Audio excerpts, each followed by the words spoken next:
Why are the Nazis and the supernatural imaginary so closely linked in popular culture?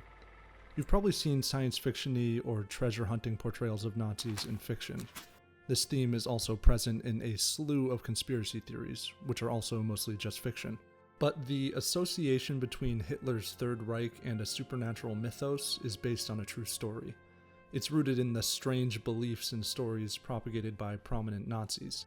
As historian Eric Kurlander notes, Nazi leaders borrowed threads from science, Norse religion, and Eastern mythology in weaving together a new history for the German people, one that cast the white Aryan race as its hero. Like many conspiracy theories, these new histories were typically all-encompassing, offering an explanation for the ancient Greek belief in Atlantis and even the Buddhist heavenly land of Shambhala or Shangri-La. To better understand this story, we need to go back to the turn of the 20th century. In the preceding decades, faith in traditional Christianity had fallen off in the West. Those who left the church flocked to seances and astrological fortune tellers, seeking wisdom in alternative religious movements. In Austria and Germany, where anti-Semitism was already rampant, authors added a racial element to these new faiths, particularly in the doctrine of Ariosophy. The despair of World War I and later the Great Depression made its narrative of biological and spiritual Aryan superiority look attractive. In a cloud of German hopelessness and anti-Semitism, a group of Ariosophists founded the Thule Society. Its members believed that Atlantis, or Thule, was an advanced Aryan civilization that existed 2 million years ago. A powerful flood drowned the kingdom, and Atlantean refugees spread across Eurasia, becoming the ancestors of modern German people.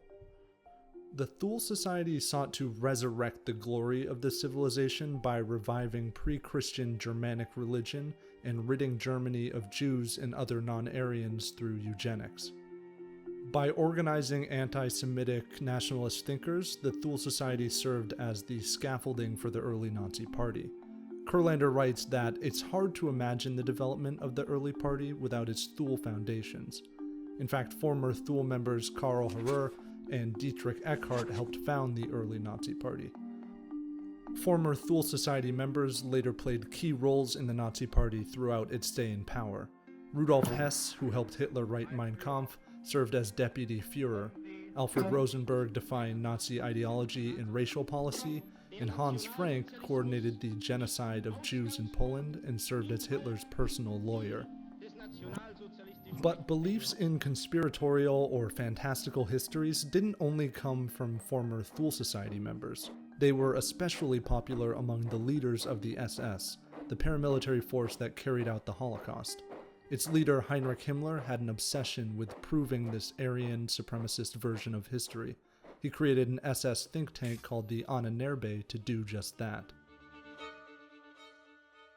Under Himmler's command, SS expeditions ventured into Iceland and Heligoland, searching for evidence of the Thule Atlantis civilization. Himmler also pressed SS officers to study dubious Germanic rune symbols. In fact, the SS emblem was composed of rune symbols that the Ariosophist Guido von List said came to him in a vision. Nazi history also told a story of German victimhood at the hands of Jews and Catholics. Himmler and his colleagues oversaw the SS Witch Division, a research team which claimed that the witches persecuted in medieval times were actually the last protectors of the true Aryan pagan faith, standing boldly against the foreign religions of Judaism and Christianity. Histories like these motivated Germans to reclaim Aryan land and religion. Since the majority of the German public was still nominally Christian, leaders like Hitler, Himmler, and Alfred Rosenberg tolerated Christianity during wartime, but planned to dismantle the church and replace it with nationalism or a more authentic German faith after World War II. The SS officially sponsored the Ariosophist Otto Rahn in his research on the Aryan struggle against Christianity in his book Lucifer's Court. Himmler printed thousands of copies of the book for the SS and gave one to Hitler for his birthday. They also sponsored Rahn's research on the Holy Grail, which Rahn believed actually fell from the heavens in India and granted immense power to its beholder. Depending on who was conducting the research, Nazi pseudo-history could dip into the supernatural. For instance, Himmler and colleagues like SS archivist Karl Willigut actually believed in Norse gods. Himmler sent this letter to the Ahnenerbe in 1940. Find all places in the Germanic Aryan cultural world where an understanding of the lightning bolt and Thor's hammer exists. I am convinced that this is an early, highly developed form of war weapon of our forefathers, possessed by Aesir and the gods. The desire to recover lost history was also behind the curious SS expedition to Tibet in 1938.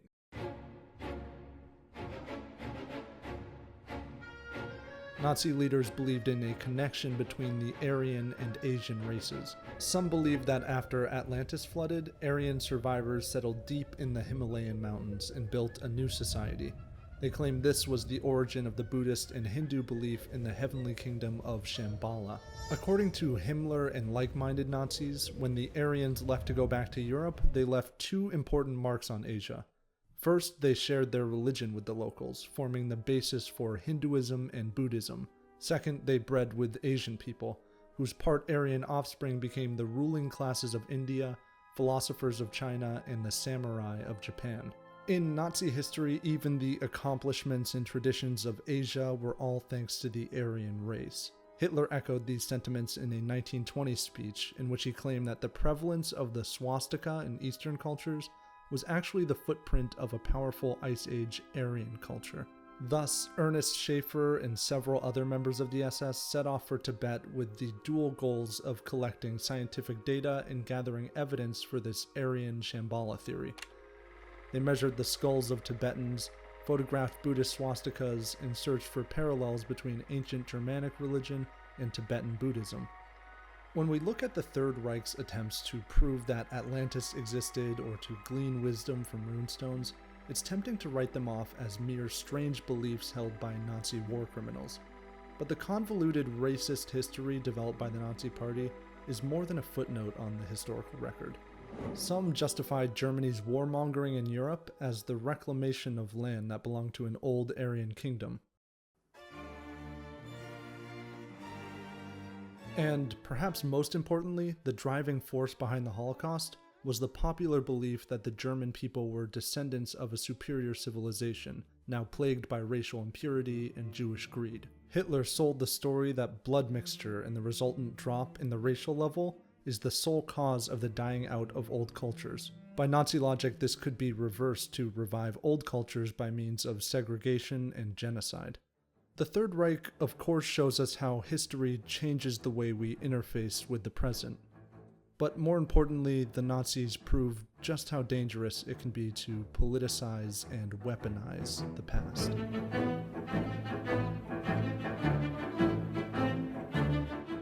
Hey guys, thanks for tuning in for another History Dose episode. There was actually a lot of fascinating information that we left out of this video. If you want to look at that, check out Eric Kurlander's book, Hitler's Monsters. Also, consider subscribing or even donating to our Patreon account. Anything from 25 cents to $10 will help.